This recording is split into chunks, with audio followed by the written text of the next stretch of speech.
en cualquier momento la sospecha sobre el que opina diferente acaba siendo de alguna manera alguien del que puedes dudar.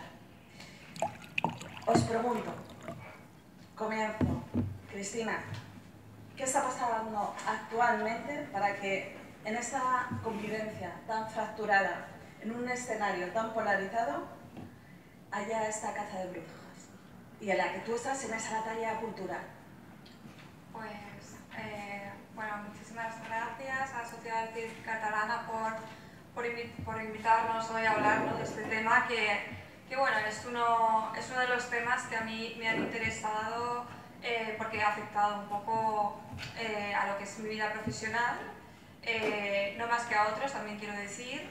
Y bueno, yo creo, ¿qué ha pasado? Yo diría que han habido unas corrientes de opinión pues muy fuertes. No se puede entender tampoco la cultura de la cancelación sin entender estas olas de opinión que también han venido con el movimiento woke de Estados Unidos, ¿no?, que ha creado una especie de hegemonía cultural, por así decirlo, por utilizar ese término de Gramsci, que podríamos denominar de izquierdas. Bueno, podemos denominar como falso progresismo, podemos denominar también como movimientos reaccionarios, colectivistas, que se ponen la bandera del progreso, y ese es su mayor éxito, ¿no? O sea, convencernos de que que por ejemplo el derecho a tapar la boca a alguien es legítimo si con ello evitas que haya nuevas sensibilidades que se vean ofendidas por su discurso, ¿no? Y las sociedades liberales, por recordar una frase que dijo Ortega, que siempre me inspira mucho, ser occidental significa tener la libertad de ser tú mismo, significa poder tener tu propia voz, significa poder expresarte con total libertad, ¿no? Y esos derechos son históricos, los hemos conquistado históricamente, y yo siempre he pensado que no deberíamos retroceder en ninguna de esas batallas culturales, porque se puede hacer desde el humor, se puede hacer de diferentes formas, ¿no? Pero hay que romper cuando el espacio cultural es hegemónico. Y cuando digo cultura hegemónica me estoy refiriendo a la cultura audiovisual, a la cultura mediática, al final un poco también cómo las instituciones se han ido politizando, han ido abanderando todas las causas sociales del movimiento woke, y ya al final hemos tenido casi que romper esa batalla cultural, pues un poco rompiendo la dinámica del discurso, ¿no?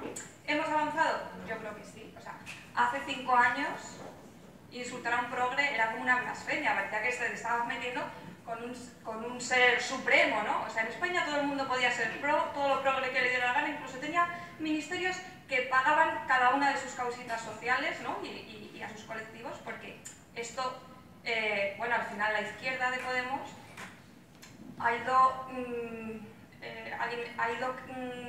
trayendo todas estas teorías identitarias colectivas de Ernest Laclau, ¿no?, que es lo que se ha ido imponiendo un poco como ideología de izquierdas. No hay una ideología transversal que conecte todas las causas, pero casualmente el progre que vota Podemos está a favor de esta causa de los trans, ¿no?, por ejemplo, en el caso de eso. Pero luego también está en contra del aborto, y no sé si a favor o en contra de o sea, digamos que hay un montón de causas sociales inconexas, pero ellos se van aprendiendo lo que hay que decir en cada una de esas causitas, ¿no? Y cuando dices cuál es la lógica que hay detrás, o la conexión entre que, por ejemplo, haya que abolir la prostitución, que esto es lo que abandera el PSOE, que haya que estar en contra de la prostitución porque se considera a lo mejor que la mujer tiene libertad de decisión, o sea, que es una víctima, ¿no?, del sistema patriarcal o de no sé, de machismo, ¿no? Porque no pueden a lo mejor considerar que hay mujeres que ejercen libremente la prostitución en España, y luego en cambio decir que la mujer, pues la libertad de su cuerpo para elegir si quiere abortar, eso no se puede ver.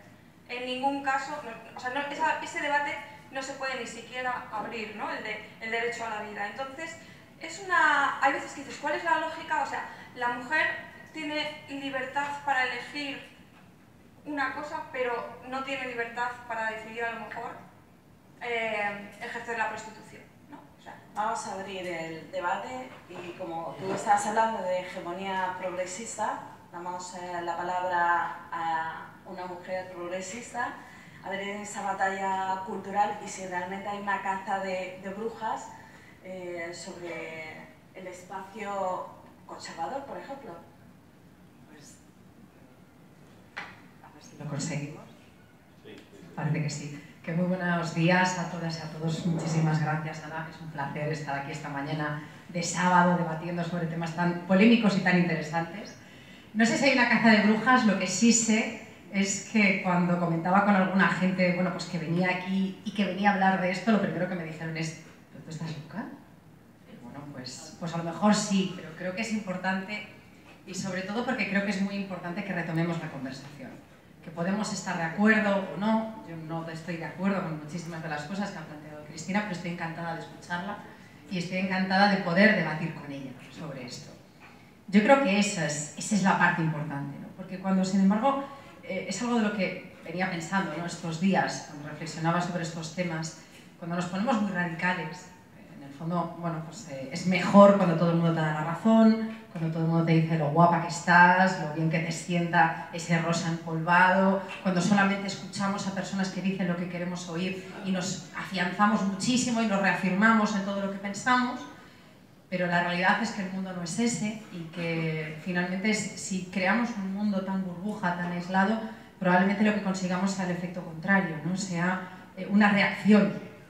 Yo creo que tiene que haber espacio para todo, creo que tenemos que ir más hacia volver a esa sociedad abierta, a esa sociedad crítica, donde todo dentro de la ley y de la Constitución está permitido, pero tenemos elementos de juicio para pensar si nos parece bien, si nos parece mal, y por qué, ¿no? Donde tengamos esos datos, pues sin ánimo de entrar en el debate porque creo que es un tema muy polémico y que nos podría ocupar todo el resto de la mesa y creo que despistaríamos un poco de un tema muy interesante, pero que cuando vemos pues, que hay un porcentaje ínfimo de mujeres que deciden ejercer libremente la prostitución y que sin embargo detrás de ello lo que hay son muchas mujeres que se ven forzadas y donde hay grandes redes, pues desde un partido político decidimos optar por una vía.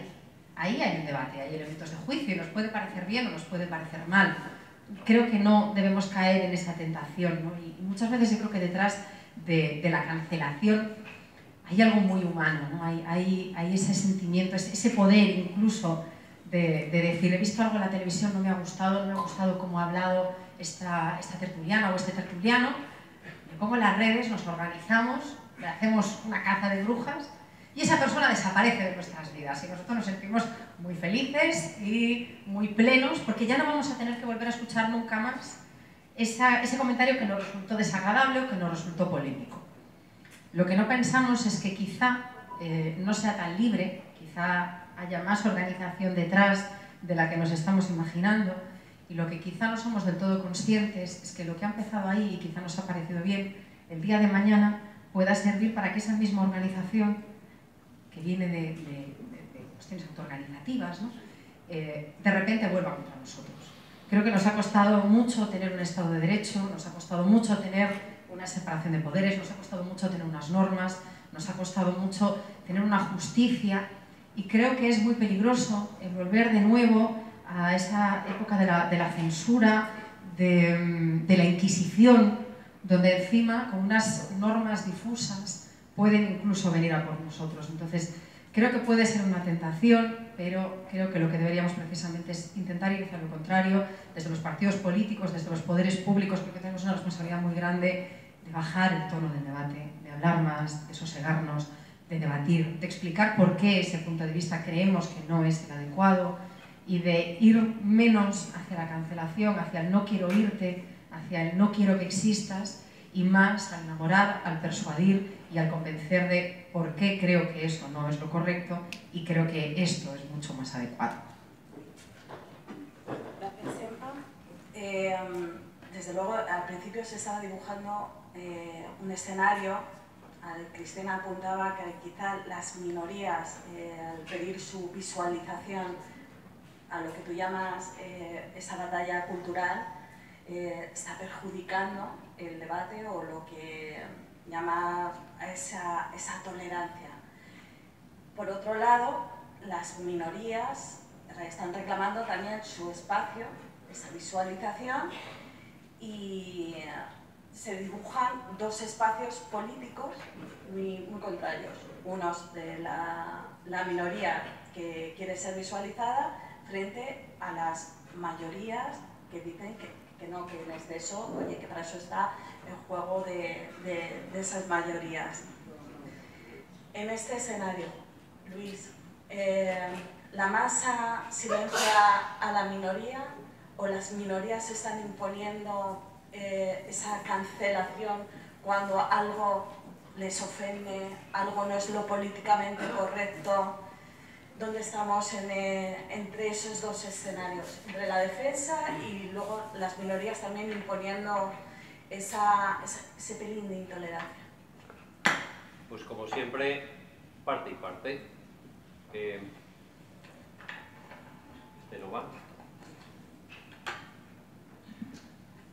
Durante muchos años yo he llevado gestiones en materia de negociación y descubrí que la mejor negociación es en la que las dos partes se quedan igual de descontentas.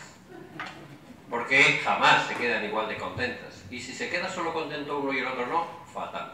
Es que ha ganado contra el otro. No frente, sino contra. Y por tanto, yo entiendo que en esta cuestión que tú nos planteas, tenemos que volver a lo que decía Bertolt Brecht de su horroroso «qué tiempos en los que tenemos que defender lo obvio». Me da la sensación, oyéndoos en el día de hoy, que habéis sufrido tanto un ambiente hostil, que este espacio que vosotros estáis generando tiene un recorrido todavía de reacción para empezar a construir cuando os dejen en paz. Por tanto, hay una sensación de mucho dolor, de mucha tener que defender lo obvio. Llegará un momento en que lo obvio ya sea obvio y por tanto se puedan confrontar distintas visiones en vez de volver de -10 a 0 y a partir de 0 construir. Pero yo creo que estáis todavía mucho, me da la sensación, en intentar poner el contador a 0 en vez de a -10. Ojalá llegue pronto. A mí me da la sensación, y a lo mejor es gracias a provocar debate, que has hecho una expresión hiriente, Cristina, de las causitas, porque es hiriente para la gente que se siente fatal.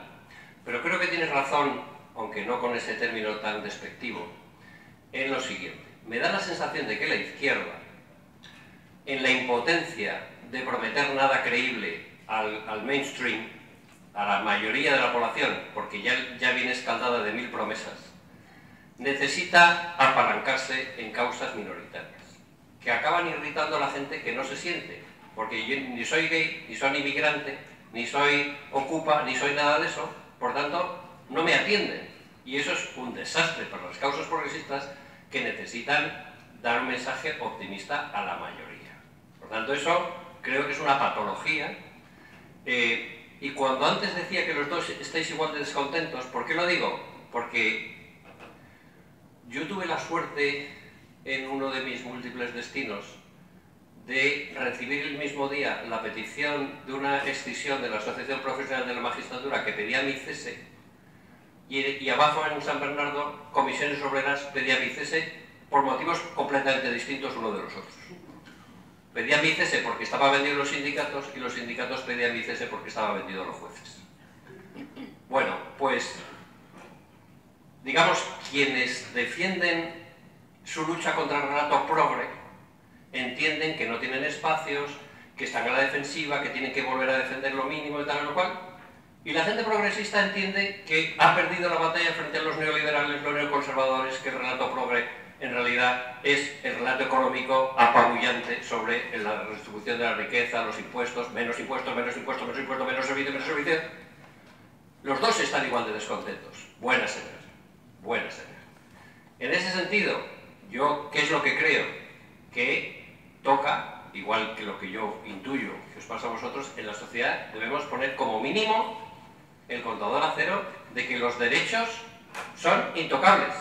Libertad de expresión, libertad de reunión, libertad de asociación, libertad de cátedra, ni una sola cancelación de ningún tipo, porque eso es chantaje, acoso. Lo obvio, lo obvio. ¿Y cuál es nuestro único, y con esto ya acabo, cuál es el único límite de que cada uno diga lo que le dé la gana porque ninguna idea agrede? El Código Penal.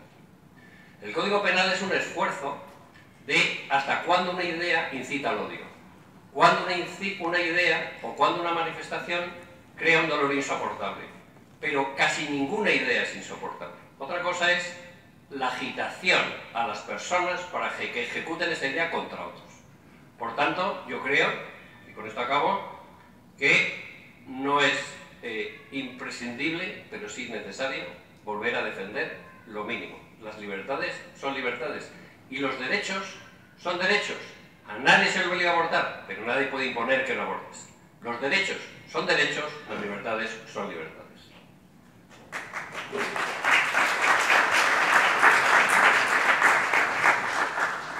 Gracias, Luis. Sonia, en esta cultura de cancelación en la que las personas llegan a ser totalmente, como he dicho antes, perseguidas y desaparecen incluso de espacios donde pueden, y Luis se tal vez ha dado el derecho de la opinión, y libertad de expresión sin el derecho de opinión, los dos tienen que ir juntos. Tú, como vienes del mundo académico, os doy una serie de datos, y es en Estados Unidos, que normalmente siempre nos sacan varios años de adelanto de lo que está ocurriendo y luego llega a España y al resto de países en esa hegemonía cultural, el rápido crecimiento de la intolerancia en los campus universitarios. Y se descubre sobre todo por la cancelación de conferencias, por los ponentes. Entre el año 2000 y 2018 hubo 379 iniciativas para cancelar invitaciones a hablar en el campus, sobre todo en el año 2013. Casi la mitad de esas peticiones tuvieron éxito. Los conferenciantes fueron desinvitados. Del resto, un tercio fue presa de la protesta y del boicot, y varias veces de manera violenta. Aparte, también en los medios de comunicación, en series, en el cine, aparecen peticiones que los llaman como los trigger warning, o sea, advertencias, para no herir la sensibilidad de los alumnos en textos que pudieran provocar reacciones traumáticas. En obras como El Gran Gatsby, Miss Dalloway o Matar a un diseñador. Y ya no, ni siquiera cito Lo que el viento se llevó. ¿Qué tenemos delante para las siguientes generaciones desde el punto de vista docente y cómo ven los profesores esa libertad de expresión ante la posible denuncia de alumnos y sobre todo de padres ofendidos? Hola, buenos días a todos. Muchísimas gracias por invitarme. Cuando Fernando me llamó, contactó conmigo para esta invitación, en ese momento yo no le podía coger el teléfono, me dijo las fechas, en el momento que vi que era posible dije que sí, di por hecho que me iban a pedir que hablara de educación y de lengua, que normalmente son mis temas, y cuando luego hablé con Ana y me explicó que era sobre este tema, que me parece importantísimo y que yo estoy hablando también, pero que se me conoce muchísimo más por el tema de la educación y de la lengua, la verdad es que me hizo muchísima ilusión.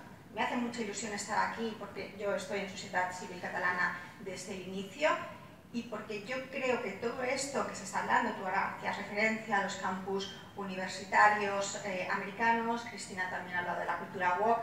No, es que para nosotros esto no nos viene de los Estados Unidos que se han adelantado, es que nosotros, y estoy convencida que cada una de las personas que está aquí lo ha vivido, nosotros esta cancelación la llevamos aguantando desde siempre. En Cataluña no se puede hablar si no es con el discurso xenófobo. De hecho, Sociedad Civil Catalana nace por el esfuerzo de unir a todas esas asociaciones que llevaban, que hay gente que me precede en muchísimos años, por ejemplo esta asociación para la tolerancia, su propio nombre lo indica, porque lo que hemos vivido, yo en ese momento era más pequeñita, pero en el momento que me hago adulta y empiezo a combatir activamente todo esto, nosotros lo que nos encontramos siempre es intolerancia. Hasta tal punto que la primera vez que yo fui al Parlamento Europeo a hablar sobre el tema de la inmersión lingüística, estaba en una rueda de prensa, periodistas internacionales me hacían preguntas y me salió del alma y dije, es la primera vez que hablo del tema de la inmersión y nadie me insulta. Yo estaba acostumbrada que sacar el tema de la inmersión era recibir insultos. Es decir, simplemente decir, a mí me gustaría que en el sistema educativo catalán se pudieran dar clases en español, y en mi caso también creo que en inglés, significaba que te insultaban. Y sigue significando que te insultan. Por eso mucha gente no es capaz de hablar.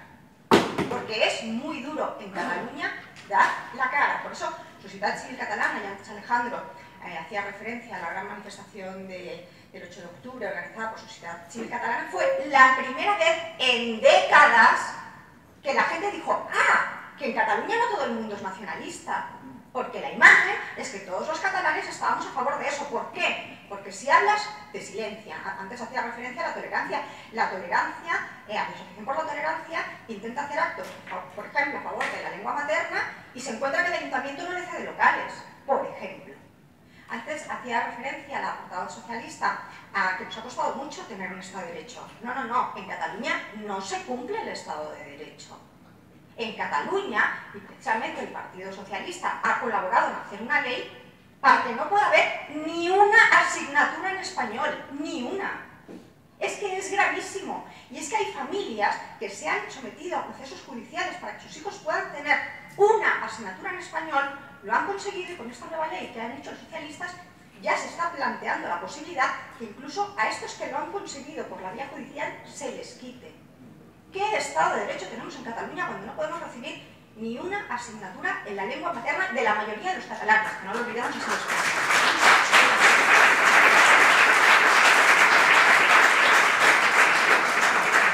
Y con respecto al tema de la docencia, antes de entrar en el tema Word, que es un poquito más lo que explicabas con estas referencias a Estados Unidos, pues aquí esto que dice Cayetana del tablero inclinado se ve clarísimo. Cualquier centro escolar de Cataluña tiene sus carteles de Som Escola, la escola en català, tot en català. Los constitucionalistas, incluso en mi caso, que es una persona significada desde hace muchísimos años, en las clases no se me ocurre decir nada, no vaya a ser que... Es decir, ellos pueden inundar los colegios con su propaganda nacionalista. Nosotros no podemos ni abrir la boca por miedo a que se nos denuncie. Con lo cual, insisto, esta falta de libertad de expresión, aquí hace muchísimos años que la tenemos. O sea, cuando yo iba a la universidad, hace ya unos cuantos años, ya se boicoteaba a cualquier político que no les gustara a los nacionalistas. Aquí, una asociación de estudiantes, puede ser de Societat Civil Catalana, los jóvenes de Societat Civil Catalana o los jóvenes de Sacabat, ponen una carpa para repartir sus flyers y se encuentran con agresiones físicas. No es que los cancelen, es que les pegan.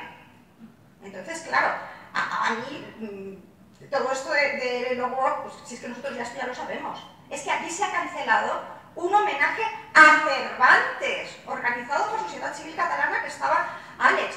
Yo he vivido cosas muy duras en política, a mí me han agredido físicamente también, me han tirado objetos, nos han insultado, hemos tenido que ir escoltados a actos, se nos ha negado a hacer actos. Nosotros en Canet de Mar, cuando yo estaba en Ciudadanos, bajó la alcaldesa a decir que qué hacíamos allí, que nosotros no podíamos estar en las calles de Canet de Mar. Por cierto, habíamos sido, Ciudadanos en aquel momento había sido segunda fuerza política en votos, pero la alcaldesa decidió que nosotros no podíamos estar en esas calles. Entonces, todas estas cosas tan duras a mí nunca me han hecho llorar. La única vez que he llorado en política, bueno, no es un acto político, yo iba como invitada, iba como una ciudadana más, fue cuando cancelaron a Cervantes. Yo, que soy filóloga, y que además vino un reconocidísimo hispanista francés, este señor que vino de Francia no pudo hablar de Cervantes, porque los CDRs decidieron que no se le podía hacer un homenaje a Cervantes. ¿Por qué?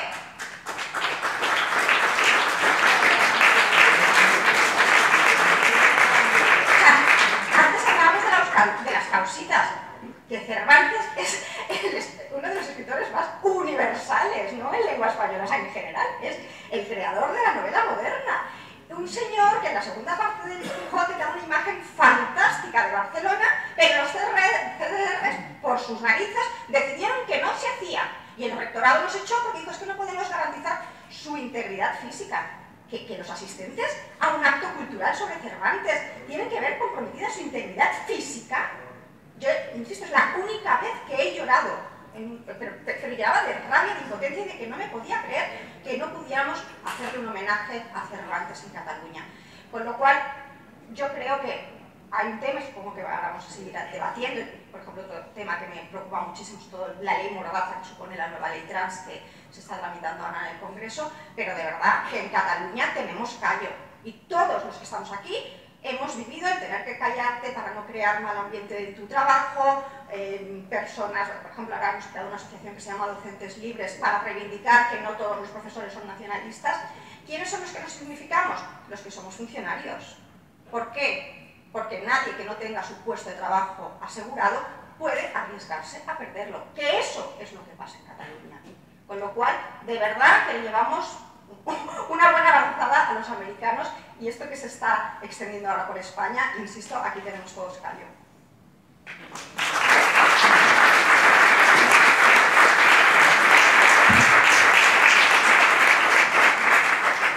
Decías que sí que hay que ser funcionario casi para tener esa libertad, pero a lo que te preguntaba antes era exactamente en el ámbito de la educación tampoco salvaguarda, porque el hecho de que un alumno pueda denunciar, o los padres por lo mismo, porque se sientan ofendidos, acaban en un acoso o en bajas porque no pueden soportarlo.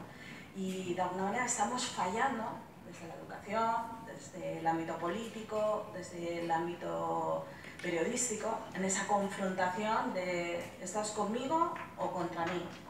Y en el espíritu crítico, reflexivo, de respeto y de tolerancia no está pasando a las siguientes generaciones. ¿Qué deberíamos hacer, Luis? ¿Qué deberíamos hacer? Ni idea, pero me has pasado el micrófono con la pregunta hecha a traición. No, yo lo que iba a decir es que, digamos que en este caso contamina muchísimo toda la beligerancia nacionalista, que condiciona lo que es un debate de otras cosas. Por tanto, acapara tanto que no deja espacio para hablar de lo que existe más allá del rollo de la independencia, que eso pues igual oprime el 80% de la energía y del tiempo en vez de dedicarlo a otras cosas, ¿no?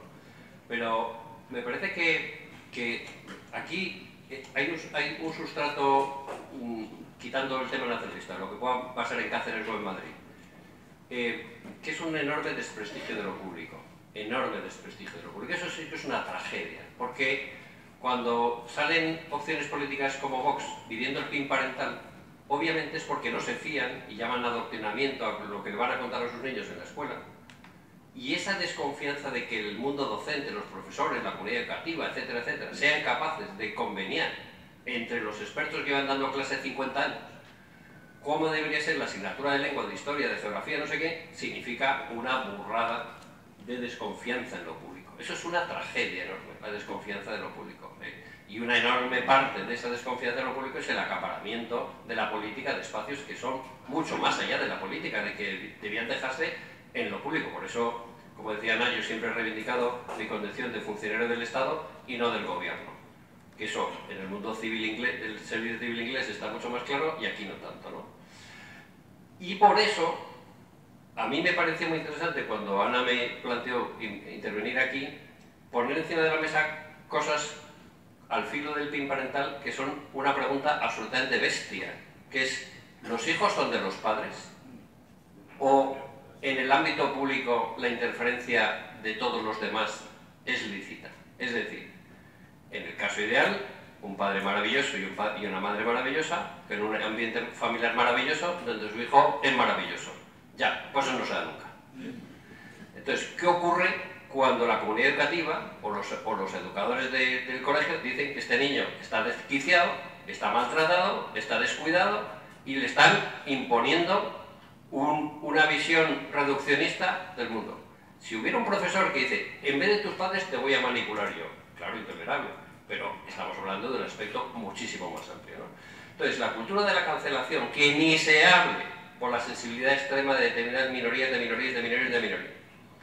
o la lucha, o lo del otro día del acoso a los pobres concejales de Pamplona en la procesión de San Fermín, que me dirás tú qué porra tiene que ver San Fermín para que los nacionalistas navarros, que serán 4, agredan a los concejales por hacer una manifestación. Es contaminar todo. Yo creo que hay que descontaminar no solo las aguas, sino también que la política tenga un reflujo y que los ciudadanos tengan un espacio muy superior de autoorganización. Y por eso, y con esto acabo, en los ámbitos nacional y autonómico yo lo veo más difícil, porque ahí la frustración y la incomodidad es que las gobernantes no pintan nada porque todo es multinacionales y Bruselas y Oriente Medio. Pero en el ámbito municipal hay una ocasión inmejorable de recuperar terreno, de que los ciudadanos se emancipen de los partidos políticos. Porque los partidos políticos tienen una prioridad, que es el partido político. Y en segunda derivada, a ver qué hago. Pero en la tesitura de qué beneficia más al partido o a la ciudad, la decisión siempre es el partido. ¿Cuánta gente voy a perder como apoye esta cosa? ¿Cuánto me van a criticar?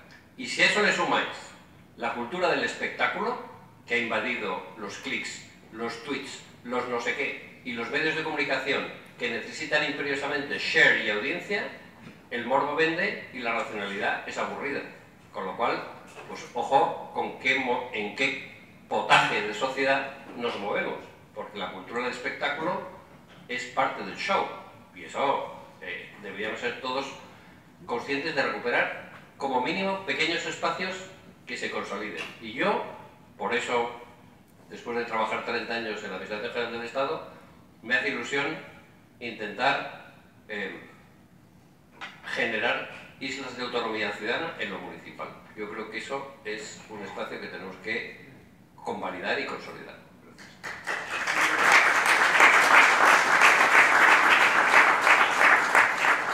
Gracias, Luis.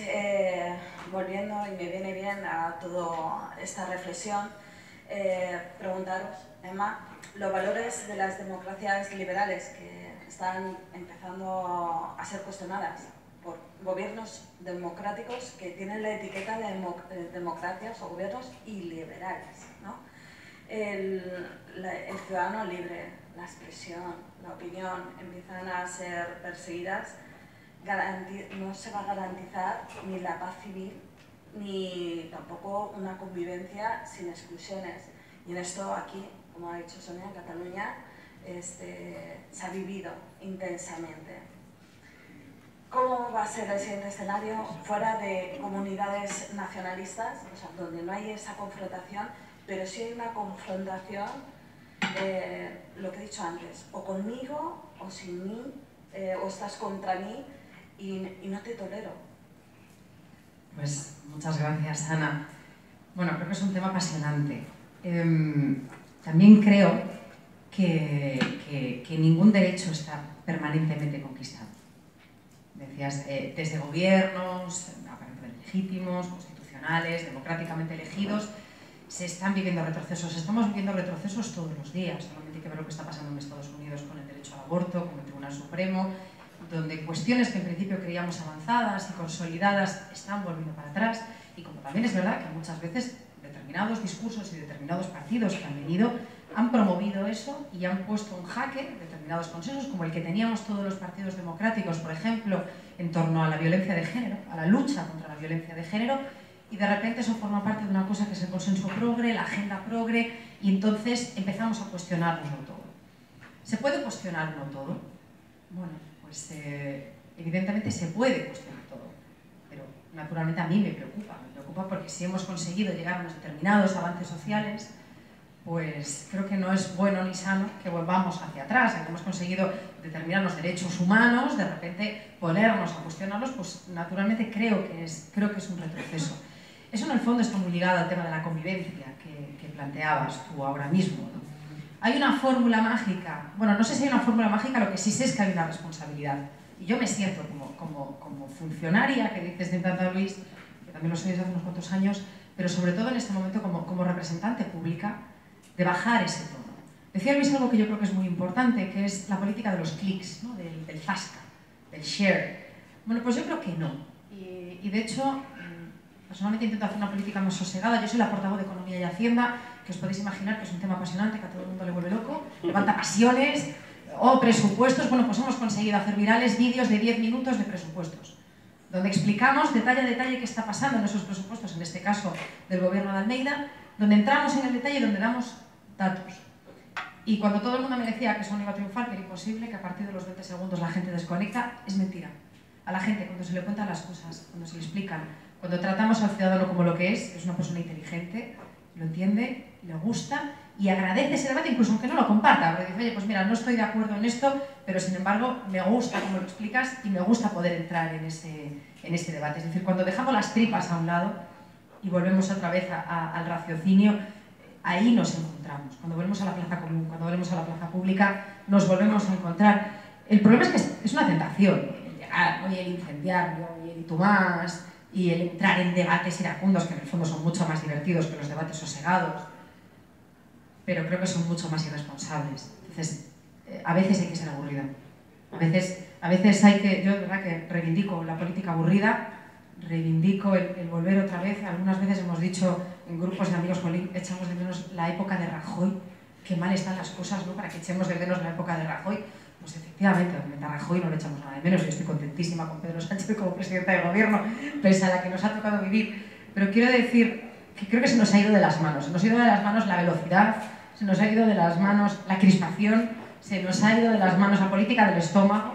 Y aunque sea una tentación, creo que hay que aguantar los caballos, ¿no? Hold your horses, que dicen los americanos. Creo que hay que rebajar el tono y probablemente en ese tono podamos debatir, podamos escucharnos, podamos entendernos, podamos darnos cuenta de que hay muchísimas más cosas que nos unen, que hay muchísimas más cosas comunes que lo que nos separan y que entiendo, escuchaba a Sonia y estoy convencida de que lo vives así. Yo soy gallega, llevo 15 años en Madrid ya, pero soy gallega. Yo recuerdo una profesora que tuve, que se llama Gloria Lago, igual algunos la habéis conocido, de una cosa que se llamaba Galicia bilingüe, cuando en realidad lo único que quería era que se hablase castellano. Era una cosa curiosa.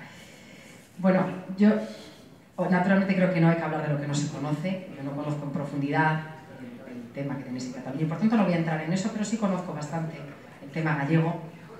En Galicia ojalá hubiera más apoyo al gallego, entre otras cosas porque yo confieso que os pido con admiración e incluso un punto de envidia, porque tenéis una lengua maravillosa, que todos la habláis, que os une y que dentro de eso, y entiendo que en algunos momentos se ha utilizado como exclusión, pero ojalá en Galicia el gallego dejase de ser algo casi residual. No, por supuesto, partido. Creo que estábamos hablando precisamente de cancelación y de respeto. Yo lo que digo es que dentro de eso creo que es importante que nos escuchemos, que valoremos y que rebajemos ese tono. Y dentro de esto, yo de verdad que entiendo ese conflicto, entiendo que es muy complicado, pero también creo que si conseguimos rebajar el tono, que si conseguimos escucharnos, probablemente habrá muchas más cosas que nos unen de las que nos separan. A ver, gracias. Sonia. Cristina, perdona, Cristina. Solo quería pedirte que no me hagas otra pregunta. No. Yo quiero continuar con esta. Sí, lo que te quería decir es justamente, ¿política tranquila o política incendiaria? Y contestas a Emma. Bueno, yo creo que hay que distinguir el fondo de las formas, ¿vale? He conocido gente pues, que es muy radical, desde gente de extrema izquierda reaccionaria y que son amabilísimos en las formas y súper educados. Y luego he escuchado a políticos o pensadores que tienen un tono pues, mucho más agresivo, pero luego son muy moderados en sus propuestas. O sea que, bueno, una cosa es cómo piensas, otra cómo lo expresas. El tono, a veces el español se expresa de una forma un tanto más, no sé, como en redes sociales, ¿no? Que enseguida la gente pues exacerba un poco, exagera, tal. A mí eso me gusta. Yo como articulista, como fan de Paco Umbral, ¿no? Que juega mucho con el lenguaje, con la inventiva, tiene una gran imaginación, siempre creo que parte de la cultura del lenguaje español pues, es ser un poco exagerados, un poco dramáticos, entonces no me gusta catalogizar a la gente por cómo habla, sino por cómo piensa o bueno, que hay veces que no coincide. Y luego quería decir que a mí lo que dice Emma, estoy un poco en contra del discurso que se ha ido imponiendo un poco de que había ciertos consensos en ciertos debates. Bueno, pues si ahora hay una reacción, quizás es que no lo sabía o quizás es que ya no lo sabía. Entonces, con eso me refiero a un comentario que se hizo ayer. ¿Quién es el radical? ¿El que defiende un 25% de lengua catalana o el que dice que no se puede dar ni una clase en español? Claro, es que en esas estamos. ¿Y qué te van a decir los nacionalistas? Que están rompiendo el consenso, porque aquí todo el mundo, que ellos son mayoría o que aquí son catalanes y aquí se habla catalán. Entonces, con eso, ¿a dónde quiero llegar? Que muchas veces el radical no es el que tiene una propuesta distinta y rompe esa hegemonía, esa idílica neutralidad o hegemonía del debate, sino el que dice no se puede plantear que el derecho a la vida, por ejemplo, vuelva a verse como un derecho progresista. Porque eso no es progresista. Ah, no, pero yo pensaba que el progreso era defender la vida del más débil, ¿no? ¿Quién es el débil aquí? O sea, no sé, a lo mejor tengo derecho a plantear, ¿no? No. Entonces, para mí a lo mejor lo progresista es defender al nonato, porque para mí es un ser humano y me parece una causa progresista. Pero oye, resulta que eso no es progresista, eso no se puede decir, porque eso es una regresión, eso...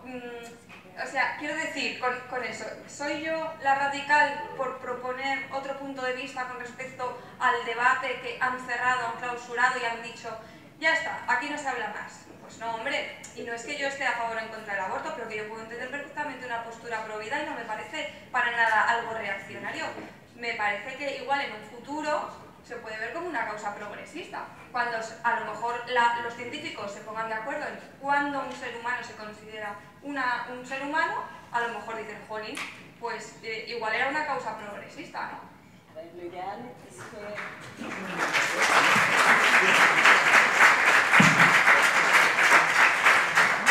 Vamos a terminar porque queda muy poco tiempo, pero lo ideal es que efectivamente se planteen todos los debates, son lícitos y sobre todo el planteamiento de esta mesa es sobre el respeto y la tolerancia, siempre bajo esa base. Entonces, Cristina, Emma, Luis, Sonia, os pediría una frase, un titular para que lo dejéis como reflexión final y cierre de esta mesa. Sonia. Bueno, en primer lugar, solo matizarle a Emma que aquí no tenemos una lengua que nos une. Aquí tenemos tres, que son el español, el catalán y el aranés. El español es la mayoritaria, con lo cual todas nos unen o todas nos separan, pero si alguna nos une más, desde luego es el español, que para dos es la lengua mayoritaria. Y aquí los únicos que defienden el monolingüismo son los defensores de todo en catalán. No hay ni una sola asociación que defienda el bilingüismo que solo quiere que todo sea en español. Eso aquí no existe.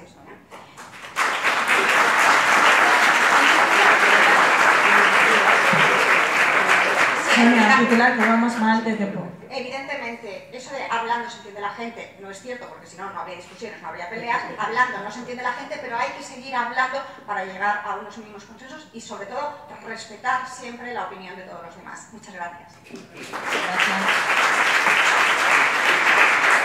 Mi conclusión sería que es el momento de las personas y el que agreda la convivencia no hay que votarle. Gracias, Luis. Emma. Pues mi reflexión sería que en tiempos de debates de estómago y de quizá ira y excesiva pasión, frente a todo eso creo que hace falta mucho más diálogo y mucho más sosiego. Gracias, Emma. Cristina. Tierras. Bueno, la barrera cultural. Bueno, simplemente que sí, que estamos en un contexto de antagonismo, pero es verdad que hay como una ventana de Overton donde el progresismo cada vez pues, no deja de querer ampliar esos supuestos derechos, ¿no? Que cada vez se inventan un derecho social nuevo y cada vez porque al final, desde el punto de vista de la izquierda, para dar la batalla del debate cultural, siempre tienes que ofrecer algo nuevo para seguir siendo antagónico y para poder seguir diferenciándote de tu rival político. Entonces, en el momento en que la derecha va abrazando todas esas causas, o no va o deja ese espacio y no hace la guerra cultural, entonces ellos vuelven a dar cada vez un paso más adelante. Titular. Sí, que eres periodista. Que vamos mal de tiempo, me estaba mirando Arturo ya diciendo que nos estamos pasando. Titular, se llama titular. Pues que simplemente tiene que haber un tope, a lo mejor dentro de las batallas. O sea, yo creo que lo mejor es dar la batalla para no llegar a situaciones estrambóticas, ¿no? Muy bien, muchas gracias a todos.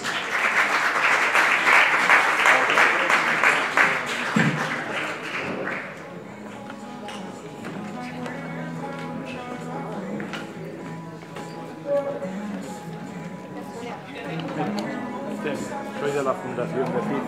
Muchas gracias. Pues qué bueno, mira, te dejo mi tarjeta. Si es que la encuentro aquí en la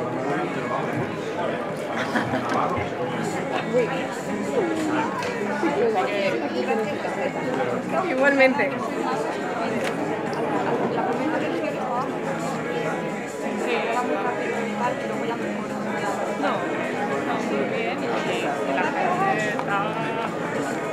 ¿Te lo guardo aquí si quieres o aquí la sí, porque todavía, bueno, pero ya...